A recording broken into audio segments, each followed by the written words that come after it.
Hello everyone. तो आज की क्लास में हम लोग पढ़ेंगे भारतीय न्याय संहिता के बारे में। भारतीय न्याय संहिता है क्या, इसको थोड़ा सा समझते हैं। देखो, जब अंग्रेज हमारे ऊपर रूल कर रहे थे ना, तो उस समय में एक लॉ था जिसको हम लोग कह देते हैं इंडियन पीनल कोड। ठीक है। अब देखो, इंडियन पीनल कोड के अंदर क्या मेंशन किया गया था, तो जो हम लोग ये सारी चीजें नहीं सुनते हैं कि हाँ तुम्हारे ऊपर जो है, अगर तुमने मर्डर किया तो तुम्हारे ऊपर ये धारा लग जाएगी, अगर तुमने जो है वो चोरी की तो तुम्हारे ऊपर ये सेक्शन लग जाएगा। तो जितने भी सेक्शन है कि आप कौन सी क्राइम करते हो, उसके ऊपर आपको क्या सजा दी जाएगी, इन सभी चीजों के जो भी सेक्शंस हैं, जितने भी नियम कानून है, सब चीजें किसमें मेंशन होती थी, तो इंडियन पीनल कोड में। ठीक है। अब देखो, टाइम चेंज हुआ। आईपीसी कौन लेकर के आए थे? अंग्रेज लेकर के आए थे। लेकिन अब जब अंग्रेजों का शासन था और जो अभी का समय है, तब से और अब में क्या हो चुका है कि बहुत ज्यादा जो है वो डिफरेंस आ चुका है। ठीक है, कि तब से और अब में बहुत ज्यादा अंतर आ चुका है, क्राइम्स के तरीके बदल चुके हैं। जैसे उस समय में क्या होता था कि उस समय में हम लोग देखते थे कि क्या देखने को मिलता था कि जैसे साइबर क्राइम है या ये सारी चीजें हैं, ये सब नहीं होती थी। कि जैसे अभी हम लोग देखते हैं ना कि लोग क्या करते हैं, कंटिन्यू जो है, अब इंस्टाग्राम ही आप यूज कर रहे हो, उस पे लोग लगातार मैसेज कर रहे हैं, वो आपको कहीं ना कहीं मेंटली डिस्टर्ब कर रहा है। तो उस समय डिजिटल चीजें इतनी थी नहीं, तो साइबर क्राइम्स होते नहीं थे। तो लेकिन अब हो रहे हैं ना, तो अब हमें क्या करने की जरूरत है, उन चीजों को चेंज करने की जरूरत है। तब उस समय में हम लोग देखते थे कि महिलाएं जो थी वो बहुत ज्यादा एक्सप्लॉइटेड थी। अभी कंपैरेटिवली रेशियो कम हो चुका है। तो मतलब टाइम के साथ कहीं के भी लॉ में, कहीं के भी नियम में, कानून में हमें क्या करने की जरूरत है, तो चेंजेस करने की जरूरत होती है, यानी कि बदलाव करने की जरूरत होती है। अब यही कहानी है बीएनएस की। जो आईपीसी था, जो इंडियन पिनल कोड था, उसी को रीनेम करके क्या लाया गया है, तो उसी को रीनेम करके बदल के लाया गया है भारतीय न्याय संहिता। ठीक है। अब कितने भी इधर कुछ पीवाईक्यूज उठा ले हम लोग, जैसे जो भी सिलेक्शन पोस्ट का एग्जाम हुआ है, सीजीएल का पेपर हुआ है, उन सभी एग्जाम में एसएससी ने बीएनएस के बारे में बहुत सारे क्वेश्चन पूछे। और पूरी पूरी उम्मीद है कि जितने भी थोड़े से डिस्क्रिप्टिव पेपर होंगे, जैसे एईडीओ का एग्जाम होगा कि जिसमें थोड़े से स्टेटमेंट वाले क्वेश्चंस बनते हैं, या सीएचएसएल का पेपर होगा, तो उन सब में पूरे पूरे चांसेस है कि आपसे बीएनएस से क्वेश्चन रहने ही रहने हैं। ठीक है। चलो, तो थोड़ा सा इसको आगे देखते हैं। देखिए, बात करते हैं बीएनएस के बारे में। तो बीएनएस क्या करता है, तो हमने क्या देखा कि बीएनएस ने आईपीसी को रिप्लेस किया। आईपीसी यानी कि Indian penal code. Indian penal code को कब लाया गया था, तो इसे लाया गया था 1860 में, यानी कि 1860 में। ठीक है। अंग्रेजी सरकार लेकर के आई थी। अच्छा, बीएनएस की बात करें तो इसको 2023 से अमेंड करना चालू किया गया। और फाइनली इसकी इफेक्टिव डेट कब है, तो इसकी इफेक्टिव डेट है 1 जुलाई 2024, मतलब 1 जुलाई 2024 से इसको माना जा रहा है। ठीक है। अब देखो, जो भी बातें हैं इस पूरी पीपीटी में, जो इम्पोर्टेंट है वही मैंने लिस्ट आउट किया है, तो इसमें से तुम अपना इम्पोर्टेंट मत बनाना, ये सारे देखना है। अब थोड़ा सा डिफरेंस समझते चलो, थोड़ी सी कंपैरेटिव स्टडी। कोई भी बीएनएस है या फिर जो आईपीसी था, तो ये सारे के सारे क्या है, बुक्स के फॉर्म में है। कॉन्स्टिट्यूशन की किताब, कॉन्स्टिट्यूशन की जैसी किताब होती है, वैसे ही जो भी रूल्स रेगुलेशन है उनकी बुक्स है। ठीक है। अब जब हम लोग आईपीसी की बात करते हैं, तो आईपीसी में टोटल 23 चैप्टर्स हुआ करते थे। अच्छा, बीएनएस में कितने चैप्टर्स हैं, तो बीएनएस में सिर्फ और सिर्फ 20 चैप्टर्स हैं। आईपीसी में सेक्शंस कितने थे, यानी जैसे ये जो 20 चैप्टर्स हैं उसके अंदर अलग अलग धाराएं होंगी, अलग अलग सेक्शंस होंगे। तो बीएनएस की बात करें तो आईपीसी में 511 सेक्शन थे, और बीएनएस की बात करते हैं तो बीएनएस में हम लोग देखते हैं कि टोटल कितने सेक्शन है, तो 358 सेक्शन है। ठीक है।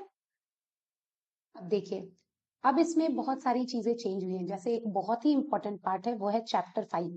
चैप्टर 5 क्या है, तो इसके अंदर मेंशन किया गया है कि जो वुमेन और चिल्ड्रंस है, उनके अगेंस्ट जो भी क्राइम्स हो रहे हैं, जो भी अपराध हो रहे हैं, उन सभी को ना पहले आईपीसी में चैप्टर 16 से 20 में रखा गया था। पर इसको ना हायर इंपॉर्टेंस का बनाया गया है, कि इसको थोड़ी सी ज्यादा महत्व दी गई है, इसको अब चेंज कर दिया गया है चैप्टर 5 में, जो कि बहुत ही इंपॉर्टेंट चैप्टर हो जाता है। ठीक है, तो इसको थोड़ा सा याद रखना कि वुमेन्स और चिल्ड्रन के अगेंस्ट जो क्राइम है उसे चैप्टर 5 में मेंशन किया गया है।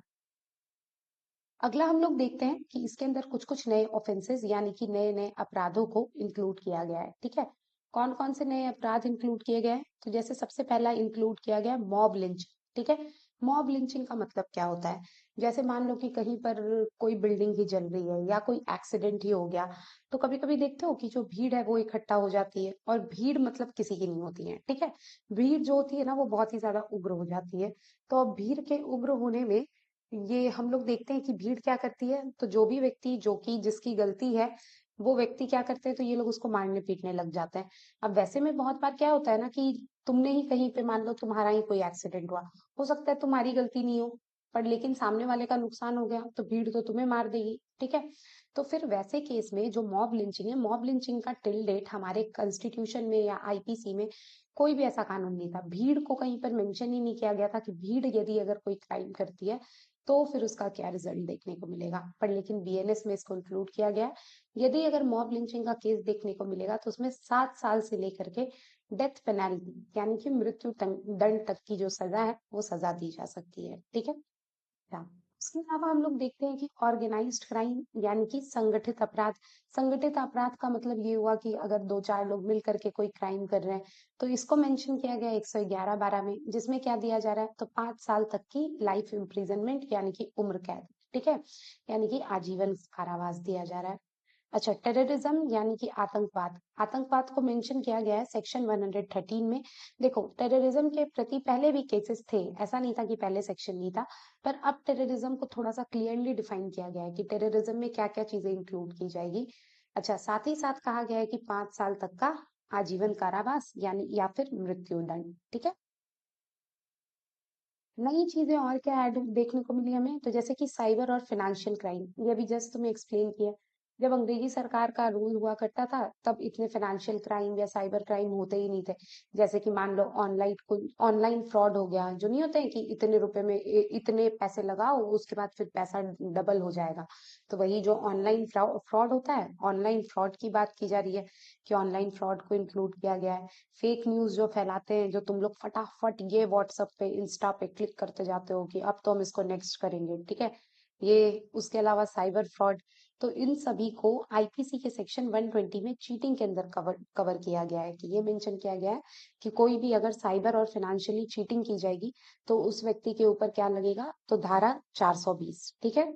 अच्छा, सेक्सुअल ऑफेंसेस की बात की गई है कि जो यौन अपराध होते हैं इसको सेक्शन 69 में कवर किया गया है, ठीक है।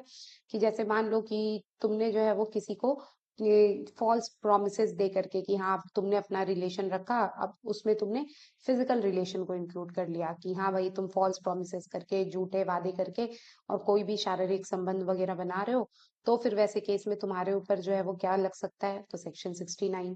या फिर मान लो कि तुम किसी कंपनी के मैनेजर हो, तुमने वहां के एम्प्लॉय को ये झांसा दिया कि हाँ भाई तुम्हें जॉब दे देंगे, तुम्हें प्रमोशन दे देंगे, तुम बदले में मुझे जो है वो एक तरीके से तुम मुझे फिजिकल फेवर्स दो, तो फिर वैसे केस में उसे भी सेक्शन 69 में इंक्लूड किया जाएगा। या फिर जैसे जो लव जिहाद वगैरह के केसेस देखने को मिलते हैं हमारे देश में कि वैसे रिलेशनशिप, वैसे संबंध रखना, सॉरी, वैसे संबंध रखना जिसके अंदर आइडेंटिटी को यानी कि पहचान को छुपाया जा रहा है या पहचान को गलत बताया जा रहा है, तो इन सभी चीजों को, ये जो तीनों की तीनों चीजें हैं, ये किस में कवर होती है, तो ये कवर होती है बाबू आई बीएनएस के सेक्शन 69 में, ठीक है। चलिए अगला है चैप्टर 6।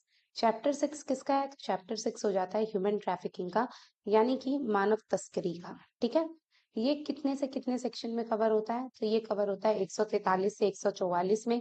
इसके अंदर ये कहा गया है कि अगर बच्चों को खरीदा बेचा जाएगा, मतलब अगर की बाल तस्करी हुई, तो फिर वैसे केस में जो है वो कठोर दंड दिए जाएंगे।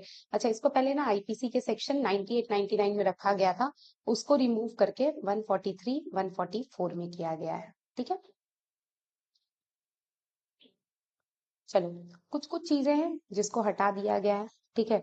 जैसे कि हम लोग देखते हैं सिडिशन, ठीक है।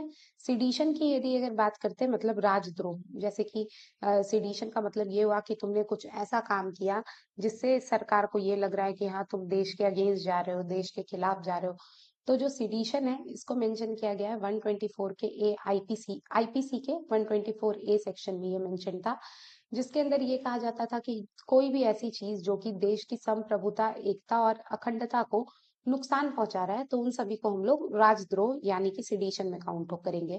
अब सिडिशन को यहाँ से डिलीट कर दिया गया और उसको सेक्शन 152 में ऐड कर दिया गया है, ठीक है। उसके बाद क्या है, तो एडल्ट्री, ठीक है। एडल्ट्री को सेक्शन 497 के आईपीसी में था एडल्ट्री, ठीक है, लेकिन अब इसे हटा दिया गया है। अब ये एक तरीके से सिविलियन मैटर बना दिया गया है। अननेचुरल सेक्स जैसे कि हम लोग देखते हैं कि जो ट्रांसजेंडर्स वगैरह होते हैं, अभी तक ना हमारे देश के अंदर नेचुरल सेक्स जो कहा जाए कि कॉन्स्टिट्यूशनली वो सिर्फ और सिर्फ मेल और फीमेल के बीच में माना जा रहा था। ट्रांसजेंडर्स को हम लोग नेचुरल सेक्स में नहीं काउंट करते थे। अच्छा, अननेचुरल सेक्स जो है ये 377 आईपीसी में हुआ करता था, इसे डिलीट कर दिया गया है। हालांकि अभी तक जो है, अगर मान लो कि मतलब अननेचुरल सेक्स अब मना नहीं है, पर लेकिन हाँ, अगर उन्हें सोशली एक्सप्लॉइट किया जाता है तो उन उन ट्रांसजेंडर या जो भी मेल विक्टिम्स है, उनके लिए अभी भी हमारे देश के अंदर कोई भी स्पेशल प्रोविजन नहीं है। ठीक है, देखो, ये हमने पढ़ा कि कुछ कुछ जो इम्पोर्टेंट चीजें थी, है ना। इसके अलावा और कुछ कुछ इम्पोर्टेंट सेक्शंस हैं जिन्हें जोड़ा गया है, इनको थोड़ा सा देख लेते हैं। ठीक है, है तो बहुत सारे नई चीजें जोड़ी गई है, पर जो इम्पोर्टेंट है वो हम लोग यहाँ पे कवर कर रहे हैं। जैसे कि सेक्शन 4 में क्या मेंशन किया गया है, तो इसके अंदर ना दंड के प्रकार को मेंशन किया गया है, यानी काइंड ऑफ पनिशमेंट्स को, कि हमारे देश के अंदर कितने कितने तरीके के जो है वो पनिशमेंट्स है। ठीक है, जैसे कि देखो, सबसे पहला क्या है, तो सबसे हीनियस क्राइम, यानी कि तुमने अगर सबसे ज्यादा जो है वो जघन्य अपराध किए, कि तुमने बिल्कुल ही, जैसे कि रेप हो गया, मर्डर हो गया, टेररिज्म हो गया, ये सब सब हीनियस क्राइम में काउंट होता है। ठीक है, इसके लिए सीधे सीधे हमारे देश के अंदर क्या है, तो डेथ पेनाल्टी की बात की जाती है, यानी कि मृत्यु दंड की। ठीक है, फिर दूसरा हमने देखा कि कौन सा पनिशमेंट है, तो वो हो जाता है लाइफ इम्प्रिजनमेंट, यानी कि आजीवन कारावास। अच्छा, याद रखना है कि आजीवन कारावास की जो मिनिमम ईयर्स हैं, यानी कि जो न्यूनतम वर्ष है, वो कितने हैं, तो 14 वर्ष। ठीक है, उसके अलावा हम लोग देखते हैं कि इम्प्रीजनमेंट का मतलब क्या हुआ, कि कारावास। अच्छा, ये गलती से यहाँ पे 4 और 5 है। ठीक है, इम्प्रीजनमेंट यहाँ पे इसी के दो पार्ट है, कि जो कारावास होता है वो दो तरीके का होता है। पहला हो जाता है रिग्रस।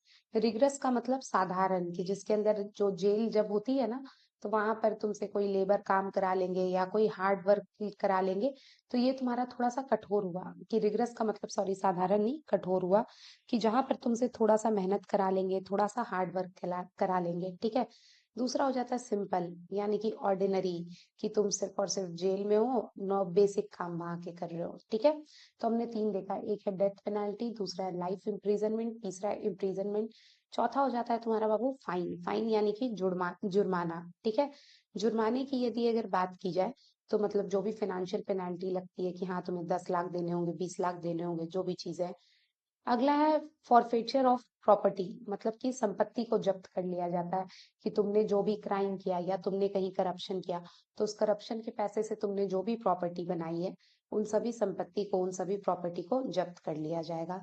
और क्या ऐड किया गया है, कम्युनिटी सर्विस को, यानी कि सामुदायिक सेवा को, कि अगर तुमने ऐसा कोई भी अपराध किया है कि जिसमें तुम्हें पूरे कम्युनिटी का, तो तुमसे क्या किया जाएगा, तो कम्युनिटी सर्विस करा दी जाएगी। कि जैसे तुमसे कहेंगे कि रोड साफ करने, ठीक है, पब्लिक टॉयलेट तुम्हें 1 हफ्ते तक साफ करना है, इस टाइप के जो है वो पनिशमेंट्स है।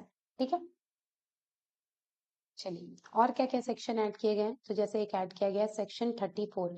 सेक्शन 34 बात करता है प्राइवेट डिफेंस की, यानी कि निजी बचाव की। ठीक है, कि अगर आपने कोई भी ऐसा काम प्राइवेट डिफेंस में किया है, यानी कि अपने आप को बचाने के लिए किया है, तो फिर उसे अपराध नहीं मानेंगे, उसे हम लोग जो है वो ऑफेंस नहीं मानेंगे। ठीक है, सेक्शन 35 कहता है कि right to defence of body and property, कि आपके पास क्या है, तो शरीर और संपत्ति दोनों की रक्षा का अधिकार है। ठीक है, अब देखो ये किन किन चीजों से प्रोटेक्शन प्रोवाइड करता है। ठीक है, ये जो 34 और 35 है, मतलब प्राइवेट डिफेंस की बात करें तो यदि अगर आपको कोई चोट पहुंचाने की कोशिश करे, आपका मर्डर करने की, आपकी रेप करने की, आपको किडनैप करने की, तो फिर वैसे केसेस में जो है वो आप अपने प्राइवेट डिफेंस में अगर कुछ भी करते हैं, तो फिर आपको कोई भी सजा नहीं सुनाई जाएगी, कोई भी आपके ऊपर लॉ एप्लीकेबल नहीं होगा। ठीक है, हालांकि इसके ऊपर कुछ कुछ जो है वो नेसेसरी लिमिटेशंस होते हैं, कि ऐसा नहीं है कि अगर आप कोई तुम्हें छुए भी तो तुम उसको बदले में मार दो, ऐसा नहीं होगा।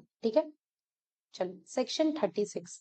सेक्शन 36 किसकी बात करता है, तो देखो जैसे इन सब में ना ये याद रखो कि 34 में क्या है, 35 में क्या है। सेक्शन 36 ये कहता है कि defence against assault by person of unsound mind और इंटॉक्सिकेटेड स्टेट, की मतलब ऐसा कोई भी व्यक्ति जो कि मान लो कि अनसाउंड माइंड का है, कि मतलब मेंटली इल है। ठीक है, मेंटल स्टेट उसकी सही नहीं है, या फिर वो इंटॉक्सिकेटेड स्टेट में, यानी कि नशे में है, तो फिर वैसे केस में तुम उसके अगेंस्ट डिफेंस कर सकते हो। ठीक है, कि मतलब अगर तुम्हें वो उसके ऊपर तुम्हारे वो तुम्हें असॉल्ट कर रहा है या तुम्हें कोई नुकसान पहुंचा रहा है तो तुम अपनी रक्षा कर सकते हो। ठीक है, चलो। सेक्शन 37। सेक्शन 37 बात करता है लिमिट ऑफ प्राइवेट डिफेंस, कि निजी बचाव की भी सीमाएं होती हैं। ठीक है, कि ऐसा नहीं है कि आप कितना भी कर सकते हैं निजी बचाव में, सामने वाले को कितना भी नुकसान पहुंचा दिया। सेक्शन 38 कह रहा है कि when it is lawful to use force to defend the body until death, की मतलब मृत्यु तक के लिए, शरीर की रक्षा के लिए जो बल है वो कब तक वैध है। जैसे तुम ये समझो कि इसके अंदर ना 38 के अंदर ये 34, 35, 36, 37 इन सबको एक्सप्लेन किया है कि तुम कब तक जो है वो अपनी बॉडी की रक्षा के लिए यूज कर सकते हो। ठीक है, तो जैसे ही तुम्हें लगे कि हाँ तुम कब तक यूज कर सकते हो, तो जैसे अगर तुम्हें लगे कि हाँ अब तो तुम्हारे जान को खतरा है, ठीक है, कि रिस्क ऑफ डेथ है, तो तुम वैसे केस में जो है वो यूज कर सकते हो सेक्शन 38। उसके अलावा मान लो कि अगर तुम्हारा रेप करने की कोशिश की जाए या कोई अननेचुरल सेक्स यानी कि जबरदस्ती कोई जो है वो यौन संबंध बनाए, तो फिर वैसे केस में आप जो है वो यूज कर सकते हैं कि हाँ प्राइवेट डिफेंस जो है वो वहां पे एप्लीकेबल होगा। ठीक है, चलिए। अगला हो जाता है सेक्शन 41। सेक्शन 41 किसकी बात करता है बाबू? तो ये कहता है कि डिफेंस ऑफ प्रॉपर्टी। ठीक है, तो ये कहता है कि मान लो कि कोई भी ऐसा व्यक्ति, मतलब अगर आपके ना आपके पास ये है राइट कि आप अपनी संपत्ति की रक्षा के लिए, सामने वाले की अगर उसमें मृत्यु हो जाए तो फिर वैसे केस में आपके ऊपर लॉ एप्लीकेबल नहीं होता है, कि मतलब हाँ भाई आ, आप तब तक अपनी संपत्ति की रक्षा के लिए आप अपने आप को प्रोटेक्ट कर सकते हो, पर ये नहीं कि अब एकदम ही मार देना है। कुछ कुछ केसेस में जैसे मान लो कि जैसे क्या है, तो रॉबरी, आपके घर में चोरी हो रही है, ठीक है, या फिर सूर्यास्त होने के बाद, कि सूर्यास्त होने के बाद आपके घर में कोई घुसने की कोशिश कर रहा है, तो फिर वैसे केस में एप्लीकेबल नहीं होगा। मान लो कि कोई भी ऐसा रेसिडेंशियल बिल्डिंग है, जैसे भी फ्लैट्स वगैरह नहीं होते या फिर जो कॉलोनीज बनाई जाती हैं, तो फिर वैसे केस में जो है वो आर्सन हो रहा है, मतलब कि कोई जबरदस्ती घुस रहा है या ऐसा इंसान दिख गया जो वहां का नहीं है, ठीक है, तो फिर आप उस पर अटैक कर सकते हो उसको पकड़ने के लिए। ठीक है, या फिर मान लो कि वैसी कोई चोरी या कोई तोड़फोड़ जिससे आपको भी क्या लग सकती है, तो कोई सीरियस इंजरी हो सकती है। तो इन सभी केसेस में याद रखना है थोड़ा सा कि आप अपने प्रॉपर्टी को बचा सकते हो, आप अपनी प्रॉपर्टी की प्रोटेक्शन कर सकते हो। ठीक है, चलिए। अगला हो जाता है सेक्शन 61। ये बात करता है क्रिमिनल कॉन्स्पिरेसी की। ठीक है, कि अगर आप जो है वो कुछ ऐसा क्राइम करने की कॉन्स्पिरेसी कर रहे हो, ठीक है, कि जैसे तुम प्लानिंग कर रहे हो कि हाँ भाई इसको तो मार ही देंगे, ठीक है, तो फिर वैसे केस में आपके लिए क्या पनिशमेंट है? तो देखो 61 का क्लॉज 2 ये कहता है, इसके क्रिमिनल कॉन्स्पिरेसी के पनिशमेंट की बात करता है, कि अगर वो जुर्म नहीं किया गया है, कि अगर क्राइम जो है वो कमिट नहीं किया गया है, तो मैक्सिमम तुम्हें कितने महीने की जेल हो सकती है या इम्प्रिजनमेंट हो सकती है? तो 6 महीने की। ठीक है, तो याद रखना है कि 61 में क्या है, तो क्रिमिनल कॉन्स्पिरेसी, 61 के 2 में मेंशन किया जा रहा है उसका पनिशमेंट, कि अगर क्राइम नहीं हुआ है तो फिर आपको मैक्सिमम कितने समय की जेल हो सकती है? तो 6 महीने की। ठीक है, अच्छा 62 बात करता है कि अगर आपने वो क्रिमिनल अटेम्प्ट कर दिया तो फिर जिस हिसाब का क्राइम करिएगा उस हिसाब की उसकी सजा दी जाएगी। ठीक है, तो जैसे आपसे ना ये सब पूछ सकता है कि 61 में क्या है, 62 में क्या है। ठीक है, चलिए। ये हमने पढ़ा चैप्टर 4। देखे चैप्टर 5 की बात करते हैं। चैप्टर 5 पहले भी बता चुके हैं, ये crime against women and children है, इन्हें स्पेशल प्रायोरिटी में डाला गया है, तो इसको थोड़ा सा ध्यान रखना।